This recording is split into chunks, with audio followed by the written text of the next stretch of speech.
Fala galera, beleza? Sejam bem-vindos a mais um vídeo do canal. Eu sou o Matheus Batista, tá na hora de codar. E hoje a gente vai aprender um pouco sobre HTML semântico. O que eu fiz? Eu peguei umas aulas lá do módulo de HTML semântico da comunidade para vocês entenderem também como é que as aulas funcionam lá. Eu trouxe só projetos aqui no canal até agora. Então, hoje eu resolvi fazer diferente, pegar algumas aulas e mostrar para vocês como é que é lá a comunidade por dentro. E ainda aprendendo um assunto tão legal que é o HTML semântico, beleza?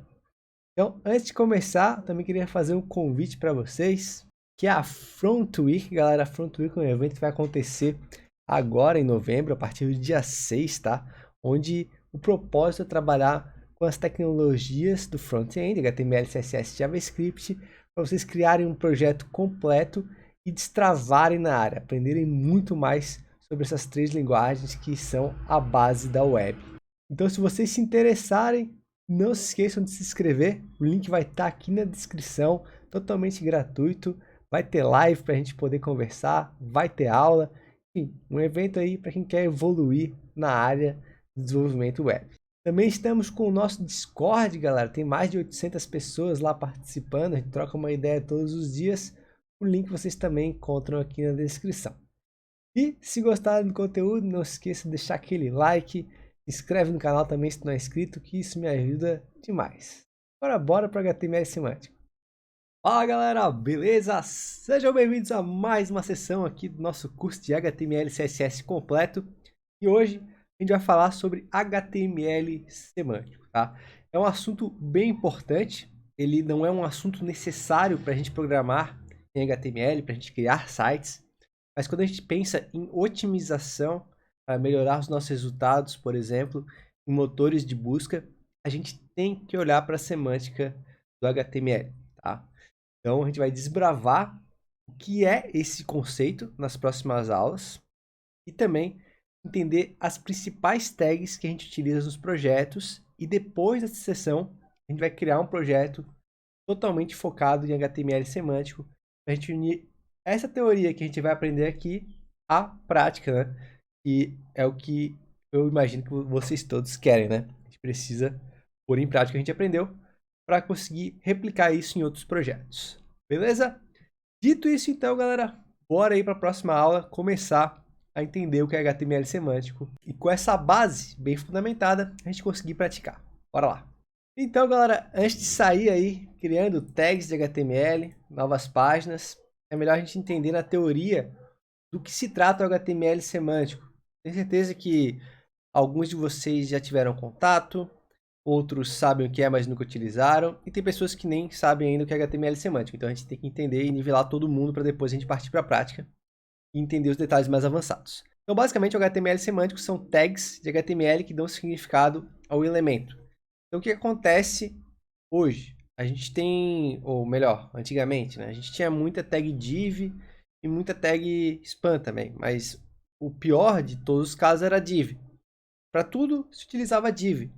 E isso acabava sendo uma mão na roda, porque a gente não tinha que pensar muito ao utilizar alguma tag, né? Mas o nosso site ficava sem sentido.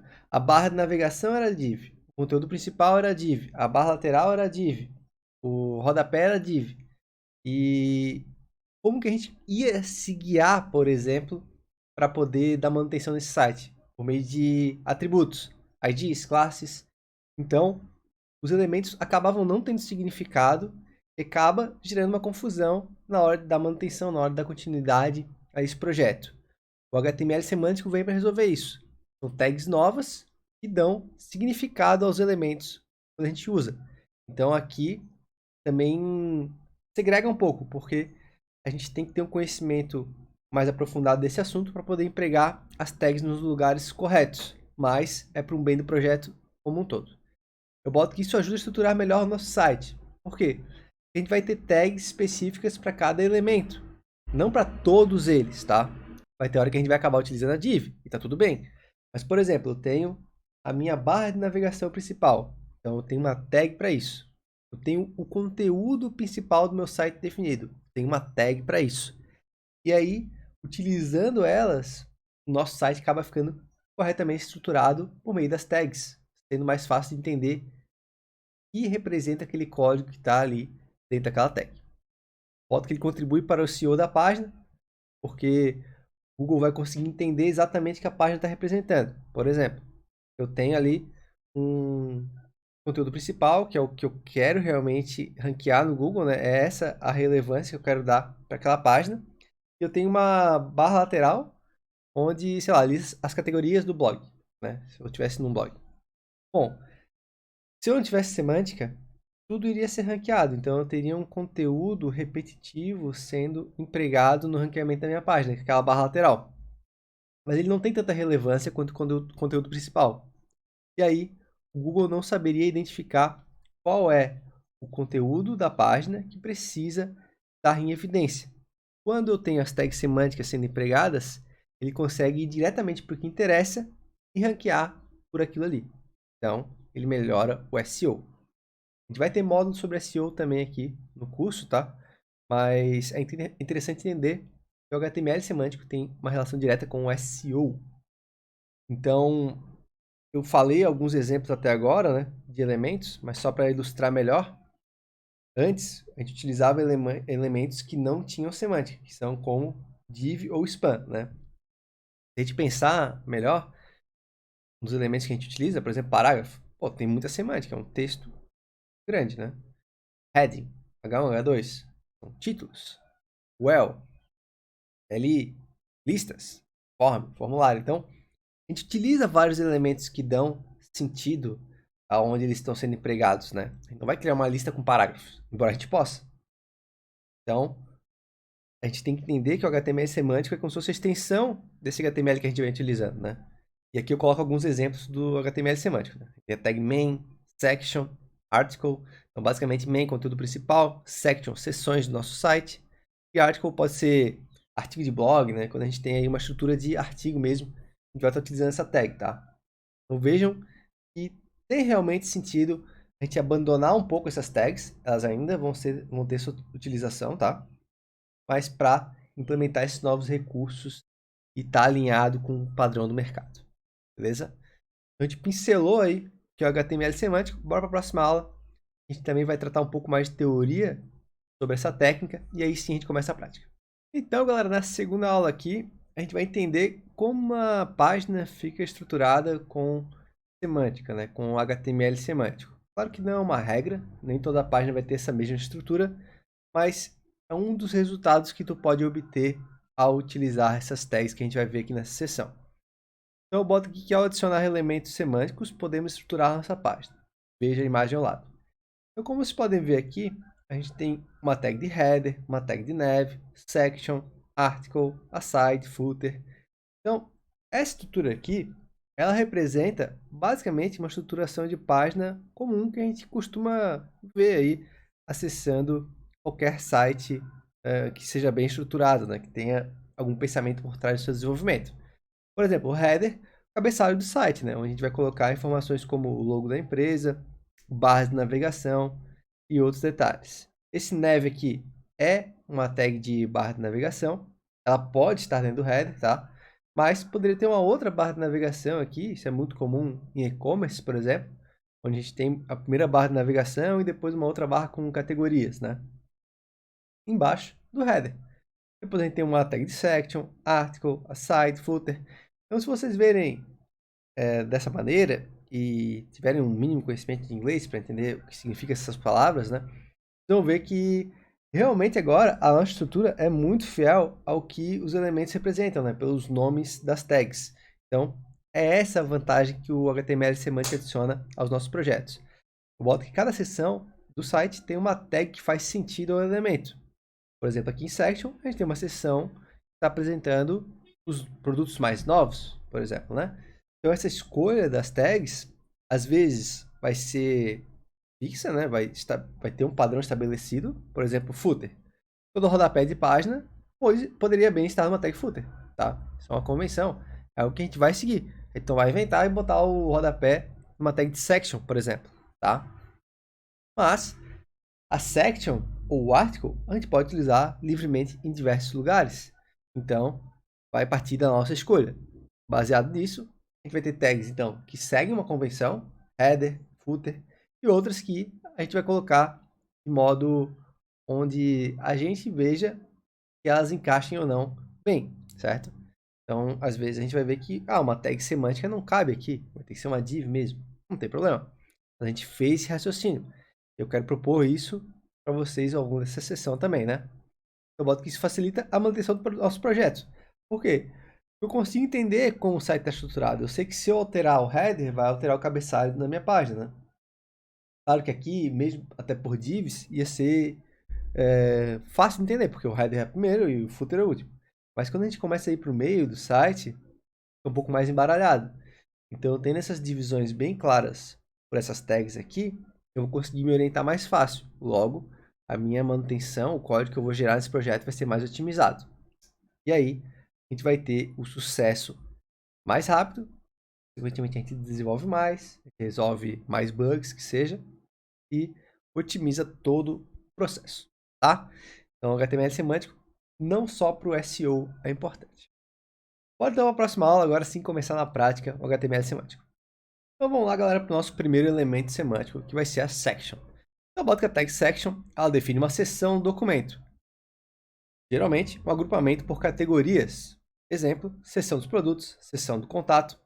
Então, isso é uma escolha subjetiva, né? A gente não vai ter, por exemplo, uma regra muito clara para definir o que é uma seção. Basicamente, a gente vai ter que ver como o nosso site é dividido no layout, um layout que nos é enviado para criar aquele template, e aí a gente vai criando seções baseado nisso. E conforme a nossa experiência aumenta, vai ficando mais claro onde a gente tem que colocar uma seção ou não, certo? Então, é basicamente o exemplo mais claro. Eu tenho uma seção dos produtos mais vendidos, uma seção dos produtos mais novos, uma seção dos produtos em promoção. Então, eu tenho 3 objetivos diferentes em cada um desses containers, que provavelmente seriam divs, né? Eles mostrariam, por exemplo, um título, 4 produtos embaixo. Um título, 4 produtos embaixo. Então, eu dividir esses caras em seções vai dar mais semântica ao nosso código. Provavelmente um elemento que será utilizado muitas vezes em projeto. Então, tem alguns elementos semânticos que a gente vai ter uma vez por página, né? Que é como a questão do H1. Mas o section não, porque eu posso ter várias seções ou uma seção, tá? Então, bora ver na prática e entender melhor como que a gente pode utilizar o section. Então aqui, galera, eu tô com as outras seções do curso abertas, né? Eu vou criar a nossa número 11, que vai ser o HTML semântico. E aqui vai um adendo. O nosso objetivo aqui é entender como o HTML semântico funciona. Então, a gente não vai estar utilizando o CSS nessas aulas. E eu criei um projeto específico para trabalhar com HTML semântico. Então, depois, a gente vai ilustrar algo e vai, né, criar algo no mundo real, digamos assim. Agora, a gente vai entender como que a gente pode aplicar essa tag de um modo mais generalista, né? Todas as tags do HTML semântico. Quero avisar vocês também que esse módulo a gente vai utilizar uma imagem, então já pode trazer aqui para a pasta, está nos arquivos do curso. Vou fazer isso agora, ó. Vou pegar minha imagem aqui. A gente tem tag semântica que também trabalha com imagens, tá? E beleza. Vou criar nossa estrutura aqui rapidamente. Exclamação tab, HTML semântico. E aqui embaixo eu vou criar meu primeiro comentário, né, que determina a minha aula, section. Então, como o HTML semântico trabalha em elementos superiores, inferiores, intermediários, vai estar indo e voltando esse HTML aqui, né, também visando criar uma estrutura coerente, né? Apesar de não ser algo aplicável no mundo real, porque a gente não está criando um projeto, a gente está entendendo as tags. Então, eu vou ter seções, digamos que eu tenho aquele mesmo exemplo de produtos, né? Então, o que eu vou fazer aqui? Em vez de criar uma div, eu vou criar uma tag section, né? E as tags semânticas, elas têm as mesmas utilizações das tags normais. Elas aceitam atributos como as tags normais. E a gente pode entender, né? Seria não tão interessante a gente levar isso ao pé da letra, mas fazer uma conexão com a tag div, tá? Sempre que a gente vê uma tag div no nosso documento, a gente pode tentar substituir ela por uma tag semântica. No caso aqui de uma seção, poderia ser uma div, mas a gente trocou para section. Então agora eu vou criar os componentes internos. H2, por exemplo, veja os nossos produtos. E aqui embaixo eu teria cada um deles, tá? Então, se a gente tivesse num site normal, essa seção poderia estar dividida por bordas, por exemplo, né? Onde criaria a delimitação entre uma e outra, tá? Mas a ideia é realmente, com a section, criar um container. Vou abrir isso aqui no navegador, galera. Tá aqui o nosso HTML, não tem alteração nenhuma no layout por causa da utilização dessas tags, né? Então, isso é algo que a gente tem que entender também para não ter medo de utilizar elas, né? A gente tem que entender que são tags normais, como qualquer uma que a gente já utilizou até agora. E vamos dizer que eu vou ter uma outra section, então é isso que vai acontecer. A gente vai ter várias sections porque, geralmente, né? Depende do projeto, depende do site, a gente vai ter mais de uma coisa sendo exibida em uma página, né? Principalmente na homepage. Então aqui agora, vamos dizer que eu quero apresentar os diferenciais da empresa. Então confira nossos diferenciais. 2 pontos. Vai ter uma UL, LI, diferencial 1, 2 e 3. Então percebam aqui, por que eu criei 2 sections? Porque uma coisa pode estar relacionada, mas não tem a ver com a outra. A gente pode ser que os nossos produtos sejam construídos com base nos nossos diferenciais, não tem problema. Mas uma coisa é diferencial, outra coisa é produto físico, produto acabado, sei lá, produto digital, né? Então eu separei isso com section porque faz sentido também pela questão de organização de informações. Eu não quero que uma coisa seja mesclada com a outra. Então aqui a gente não tem a divisão clara, por causa que falta CSS, mas por meio dos títulos a gente consegue entender que onde começa uma seção e onde começa a outra, tá? É basicamente assim que a gente vai usar section para agrupar containers e seções no nosso site. Vamos para a próxima aula. Galera, agora vamos falar sobre a tag article, tá? É uma outra tag subjetiva, né? A gente vai incluir ela onde a gente vê que tem um padrão que esteja relacionado com o descritivo do uso dessa tag. Então, basicamente, uma outra coisa que a gente pode fazer é olhar o significado da tag. Um bom site para isso é o MDN. Já vou mostrar para vocês onde encontrá-lo, tá? Deixa eu terminar o slide aqui. Então, a tag article é utilizada para elementos informativos. Então, vários elementos se encaixam no nicho de informativos. Podemos aplicar em post de blog. Então, se eu tivesse uma home de um blog onde eu cito vários posts, eu posso colocar cada post em um article. Comentários. Por que comentário é informativo? Porque ele tem o texto do comentário, o nome do autor, né? Card de produtos, também pode ser inserido, né? E isso tudo aqui eu peguei da própria documentação, certo? Então, pode ser que fique estranho, à primeira vista, um article está relacionado a um card de produtos. Mas, né, é o que os desenvolvedores pensaram para essa tag. Eu boto que o conteúdo é individual, não fazendo relação com outro elemento ou article. Então, é exatamente isso. Eu não vou colocar dois conteúdos iguais em um article, tá? Se eu preciso fazer essa repetição, então não é o caso de utilizar article. Por exemplo, eu tenho lá um elemento decorativo que se repete 2 vezes no nosso site, tá? Então, talvez o caso nessa questão fosse utilizar div, porque é um elemento decorativo, ele realmente não tem semântica, então eu não vou utilizar article só porque é um elemento que a gente coloca no local subjetivo do nosso documento, tá? Então, bora ver na prática. Então, antes de ver na prática, acessem o site do MDN, galera. Busquem MDN no Google, tá? É esse primeiro aqui.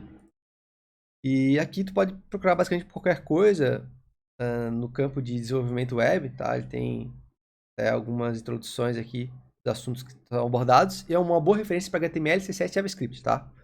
Então, se a gente bota aqui article, né? Então, a gente vai ver aqui, ó, tem alguns resultados. É esse primeiro, né? Que é a tag semântica. Então, tu lendo aqui a descrição, né? Pode até mudar a linguagem do site. Vai entender melhor para que serve ou como pode ser empregada aquela tag. Ó, por exemplo, aqui ele utiliza uma questão de previsão de tempo. Por quê?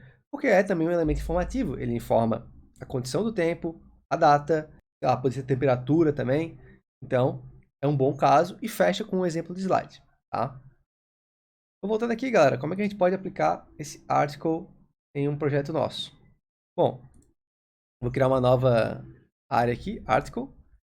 E como esses articles aqui, eles vão ser referentes, por exemplo, aos posts do meu blog.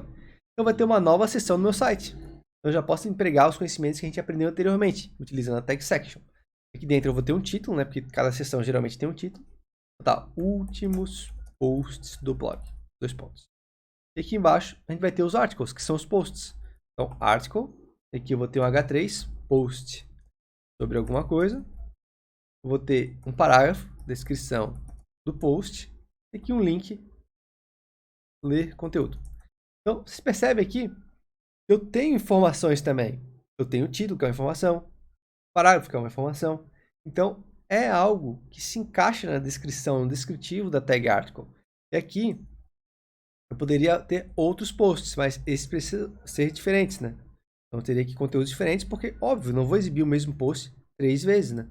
Eu vou ter títulos diferentes, descrições diferentes. Então, ele também se encaixa naquela regra de utilização do article. A gente vê aqui, é basicamente o que está no MDN também. A gente tem a divisão post por meio da tag article. Beleza, galera? Vamos para a próxima aula. Agora, galera, vamos falar sobre header. Essa tag aqui é bem autoexplicativa, né? Bota que a tag header é utilizada para um conteúdo de introdução ou links de navegação, tá?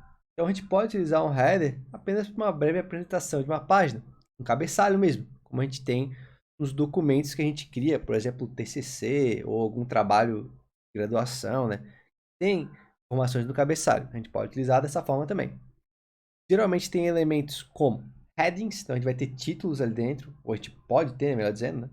Logos da empresa, informação do autor do post, página. Então, se a gente não utiliza o header como cabeçalho da página convencional, que tem links de navegação, a gente pode utilizar para essa questão aqui de cabeçalho mesmo, com informação do autor, tá? Então, tem essas duas possibilidades. Eu boto que a gente pode ter mais de um header por página. Por quê? Porque uma seção pode ter um header também, certo? Porque ela pode ter um cabeçalho, algo que defina o início daquela seção, né? É possível também. Bora ver então na prática. Aqui, galera, eu vou aplicar o header para a utilização mais comum, né? Onde a gente vai ver mais projetos que a gente cria, que vai ser aqui no topo da página. Por isso que eu falei que a gente vai ir e voltar ali a um documento. Então, basicamente, a gente pode escrever a tag header, certo? Depois, a gente vai ter o H2, nosso site, que é o título, seria o nome dele, o logo dele aqui, né? Bem na parte esquerda superior, que é comum, tá? Embaixo eu teria uma lista de itens de navegação. A gente poderia ter uma UL, por exemplo, tá? Um LI, os links, a gente até fez assim nos projetos, tá? Home, produtos e contatos. Beleza. Isso aqui está dentro da definição do header. Ele está servindo como cabeçalho da nossa página. Ele contém um título, o logo da empresa, né, o nome da empresa, e também uma lista de navegação, que é bem comum também inserido nas páginas. Então, ele ficaria aqui na parte superior. A lista de links poderia ficar aqui com um pouco de CSS, né? Mas é assim que a gente desenvolve os cabeçalhos com HTML semântico, tá? E se vocês perceberam aqui, essa lista também tem como melhorar uma das próximas tags que a gente vai ver. Bora para a próxima aula. E galera, um outro elemento que a gente tem também no semântico é o footer. A tag footer é utilizada como rodapé da página, então autoexplicativo. Última seção do site. Mas também pode ser utilizada em outras tags que precisem deste último elemento. Então é o mesmo caso do header. A gente pode ter cabeçalhos em outras tags. Também a gente pode ter footer em outras tags, mas não é tão comum, né? Eu ver mais o footer quando for o rodapé da página mesmo. Geralmente contém informações como informações sobre a empresa, copyright, dados de contato, sitemap, que seriam os links do site, né, para o usuário se localizar. Enfim, são informações, né, basicamente de rodapé. Bora ver na prática. Então, seguindo a mesma analogia, galera, a gente vai colocar o footer lá embaixo, né? Porque aqui, no nosso exemplo, ele vai ser o rodapé da página mesmo. Então, eu vou criar uma tag footer e aqui eu vou botar algumas informações. Pode ser de contato. Criar uma div aqui. Olha só, eu não estou colocando um elemento semântico aqui. Por quê? Porque são algumas informações básicas de contato. Poderia ser um artigo, tá? Mas aqui, como eu já tenho a semântica do footer, eu posso também optar por deixar o footer sendo encarregado desta seção, certo? Logo, quem interpretasse a página entenderia que aqui, tudo que contém aqui é rodapé, tá?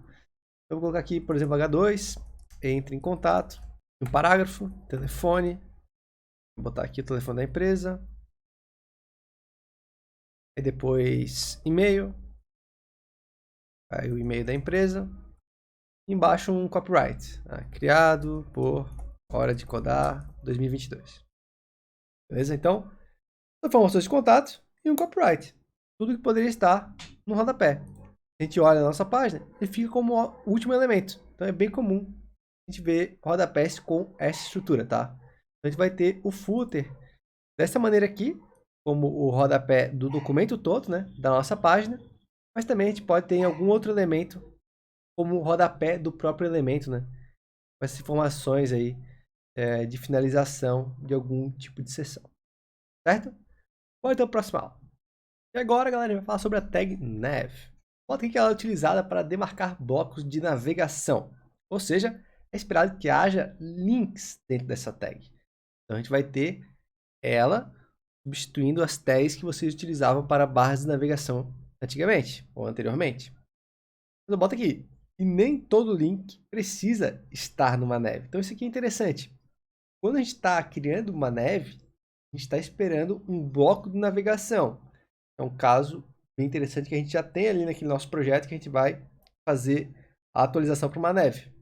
Não qualquer link, né? Ou, sei lá, 2 links soltos. Aí tem um card que oferece um produto no valor X, e se tu comprar 3, vai ter ali um desconto. Então tem 2 links ali, né? Um para o preço unitário e um para o desconto com compra coletiva, né? Então, eu não preciso colocar aqueles links numa nav, né? Embora seja mais de um link, talvez a gente crie essas associações erradas.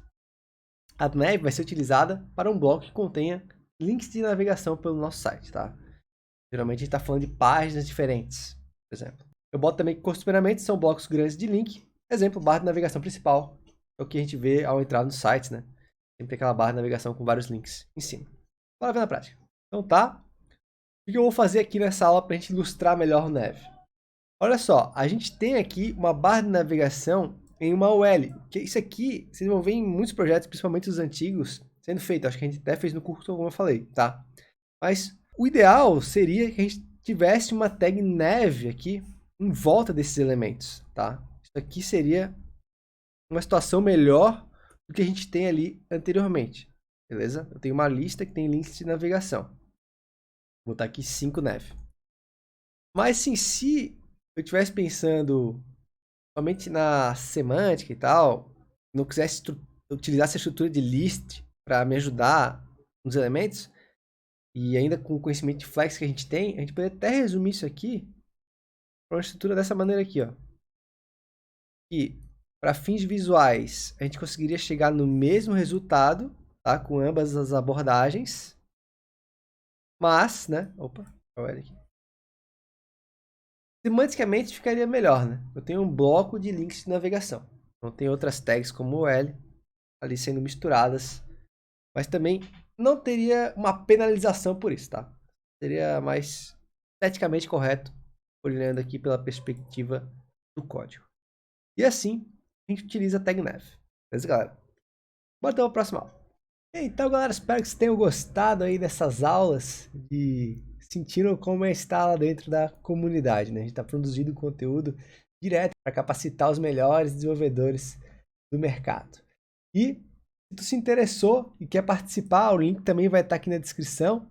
Confere também o projeto que a gente está desenvolvendo em função do HTML semântico, né?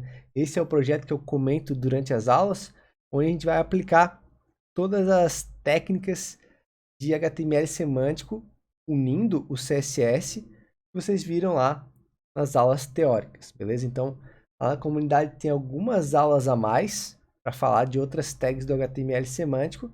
A gente conclui a sessão e a próxima sessão é esse projeto aqui, onde a gente coloca tudo na prática para entender como a gente vai aplicar isso a partir dos nossos próximos projetos, beleza? Então, quer participar da comunidade Hora de Codar? Dá uma olhada aqui na descrição, vai estar o link. Não se esquece também, participa da Front Week. É uma oportunidade interessante para conhecer mais ainda a minha didática, evoluir na linguagem e desenvolver um bom projeto para o teu portfólio. E também, se tu ainda não é inscrito, se inscreve aqui no canal, deixa o teu like, isso é muito importante para mim. Me segue lá no Instagram também, @hora de codar. Lá eu posto muito conteúdo em relação à carreira de programador. Eu abro a caixinha de perguntas para a gente trocar uma ideia também, para responder a dúvida de vocês. Lá também é um meio de acompanhar eu e a Hora de Codar. Beleza, galera? Então por hoje é isso, vou ficando por aqui e espero vocês aí no próximo vídeo. Valeu!